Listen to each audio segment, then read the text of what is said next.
I'm Teresa Carraggio, and this is Third Paradigm. I am breaking all the rules of bad lighting today in order to bring you my metaphor for the new economy and what it is that's going to come out of all of this mess.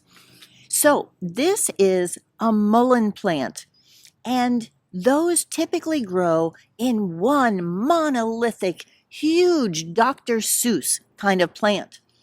I took out this huge vine that was a big purple thing that was more than half dead. And I got it, and it was leaning for days against this mullein plant. And I thought, oh, it's just a goner. It's got this whole weight of dead stuff in the trellis and things. And it's not going to happen under there. And then I took it off, and it turned out that it bent it. And from every single little node that had never blossomed before, because it just goes up in one direction, a new branch sprout of plants that are just going crazy. The bees love it. It is a thriving hub for hummingbirds and bees. And if you can see, there's a root down there. And this now has, I counted 30 the other day, of each one having their own thriving little ecosystem. So instead of just one monolithic monstrosity, we now have a whole thicket of little ecosystems that are all providing everything that we need. My title today is Get $20,000 to Move to My Hometown. And I've subtitled this, And Keep $20,000 in Tuition to Not Move to My Hometown Now. So it turns out that my little Appalachian hometown, where I'll be in 2 days, has been on Fox News, on Stephen Colbert, and the Washington Post. Here is what Yahoo Finance has written about it. This U.S. town is offering $20,000 to relocate. Here's how to secure $10,000 in cash and $10,000 for renovations. If you're thinking about moving, Cumberland, Maryland might just make it worth your while. This small town, located near the Maryland-Pennsylvania border, and actually it's West Virginia that you stumble on if you go the wrong way, offers a unique incentive to attract new residents. Cumberland provides up to $20,000 to families who relocate within its city limits through a new program. Here's a simple breakdown of how to take advantage of this offer. Employment-wise, you should have full-time remote work, local employment, proof of self-employment, or start a new job in the area. You'll also need to apply and get approved before relocating, and once approved, you have 6 months to make the move. Lastly, you must purchase a home valued at least $150,000 in Cumberland. It must be your primary residence for at least 5 years, or you'll have to pay back the money.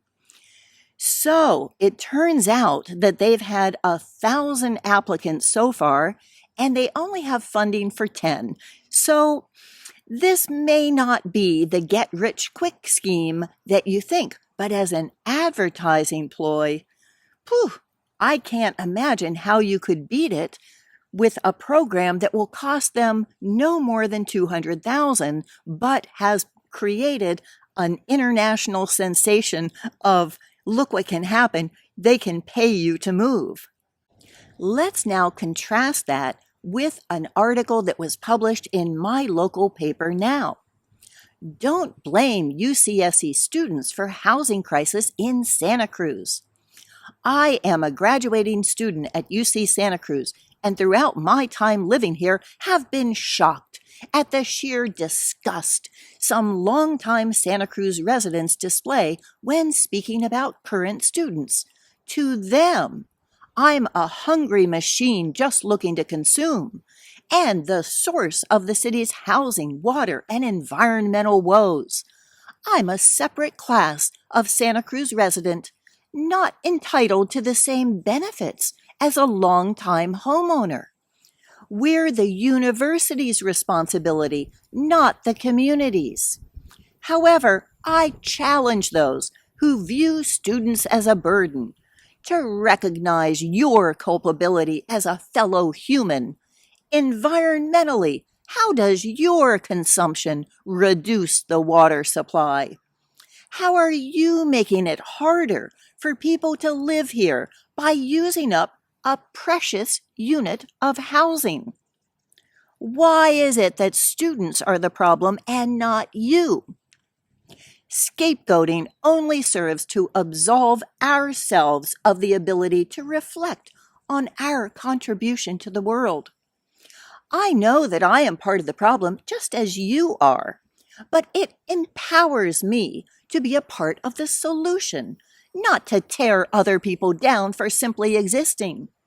Humans can live in harmony with one another and the environment, and that can happen so long as generations that came before us extend the ladder of opportunity to thrive. Continuing to view other students as if we aren't real residents is dehumanizing. Why do I have less of a right to be here just because I wasn't born 40 years ago? Where would the countless UCSC alumni living in Santa Cruz be today if they faced the exclusion we now face?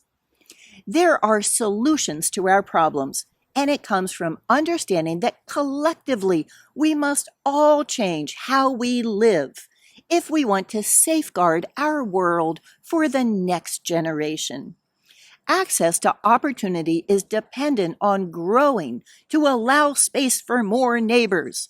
The university and city both have a shared responsibility to their constituents, which includes students. Neither should be blaming the other, and all stakeholders should understand their role in positively contributing to change. I am immensely grateful for the privilege of graduating from UCSC, and I refuse to gatekeep others from the same opportunity I had. Zenon Oyadi Crow is a graduating UCSC politics major, founder of the UCSC Student Housing Coalition, and served on the City of Santa Cruz's Transportation and Public Works Commission as the youngest commissioner in Santa Cruz history. Let's look at the cause of both of these cities' problems, which is the same. What you have is college migration, this concept that you should leave home, and for the next 4 years, you have the ability to travel to a place that you may want to stay. And during those 4 years, you will go into considerable debt unless your parents are paying for it, which means that you will end up spending the next 30 years paying back for those 4 years of travel and freedom. So what this does is suck all the young people out of small towns like Cumberland, Maryland, and send all of them into Santa Cruz and places like that, because Santa Cruz is on the docket to become one of the 15-minute cities, and we are fast-tracked for it. There are 4,000 units they say need to be built, according to Gavin Newsom, and those are being crammed into 11-story buildings where we had only had 3-story buildings before. They can be packed into any neighborhood. Of course, this has not changed anything about making things easier for homeowners. This is cell block cubicle living that they are trying to get us into, and the only people who really that appeals to is maybe students, although none of the ones that I actually know.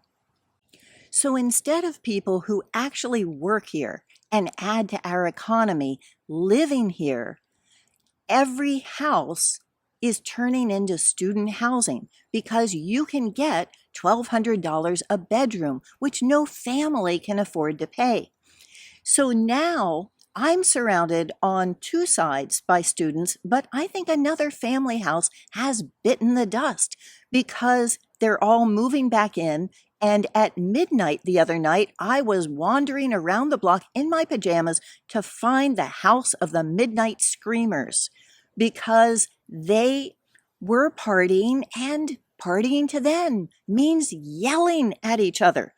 I don't get this, but this has become the kind of maturity that we can expect in our neighbors. I have raised generation after generation of college sophomores, and every time I go out and am the scolding mom who tells them that people actually live here. So the people who work here, who do all the things that enable Santa Cruz to continue to thrive, are all living in Watsonville, which should be a 15-minute commute, but takes over an hour because that is where housing is affordable. And so all of the Latino workers, who are the ones we completely depend on, are driving over here in order to work. And then the people who live here are driving over into Silicon Valley for an hour and a half in order to get the jobs that enable them to afford the houses. This does not have to be this way. And then you have Cumberland, Maryland, where all of the students have been siphoned out, have all gone to college elsewhere, and never came back because there are no jobs. Now, there's actually plenty of work, but there's no money in circulation in order to pay for it because that money has been siphoned out. And places like Appalachia, as I've often talked about, have become third world colonies, internal colonies for the U.S., sources of cheap labor, and that has been what they have pulled out for as long as they could. And then when it became cheaper to go out of the country, then they abandoned these towns. Let's look at how my program in How to Dismantle an Empire would solve the problems for both places. What you need is to have the same amount of money in circulation that doesn't get siphoned out, that is equal to the cost of housing and the cost of living in either place. It doesn't matter if it's high or low. What matters is that the two of those things match. So what my program does is take the mortgages and turn them into something that can be distributed and distributed in advance of being collected so that they are in a carrot, which is what I call the local currency. If you did that in a place like Cumberland, what you could do is bring in those people from other places, but you can also give the people who live there an advantage. You can start out by saying, refinance your home right now for 3% fixed. That means that people can pull money out who are already there so that then they can do remodel projects. And then with people who have moved away, you can give that advantage in either place, in Santa Cruz or Cumberland, to those who are moving back so that they have an advantage over other people in terms of owning a home and being able to raise their children there where their family already is. In addition to bringing in money, you also want to bring in skills for the kinds of things you need in your neighborhood. So I know that in Cumberland, it is not so easy to find skilled labor. I have what I call the handyman hall of shame between the one who took 3 years to build my porch, leaving the wood out through 2 winters so that it got either stolen or ruined, and one who ended up breaking in and who left the refrigerator unplugged so that I came back to a brand new refrigerator that was full of maggots. These are things that we all need. We all need to have good skilled labor. So what my plan does is it redistributes whatever is coming in through taxes and through mortgages, and it distributes it equally in ways that then help people do things like remodeling, and also has a certain amount for education and who looks at local food production and well care and all the ways that we need to be taking care of each other. Those keep the cost of those things down, and there's a certain amount that goes to what you want to vote for to be done as a community, so that you can decide in Cumberland that you do want to lift those bridges that now can't be traversed because the trains have increased their height, and so it took out a bunch of the girding, so there are a bunch of bridges that you can't get over anymore with a car. These are things that can be fixed. You don't need to take out loans. We have the labor. We have the people who know how to do these. We can do whatever we want and turn every community into a thriving ecosystem, just like my mullein plant. All we need to do is take back possession of the mortgages. Once we own the homes, we own our own labor. For another that's comparing Santa Cruz and Cumberland economics, this is Home is Where the Hearth Is. And this is a playlist on small-scale sovereignty. We can do this.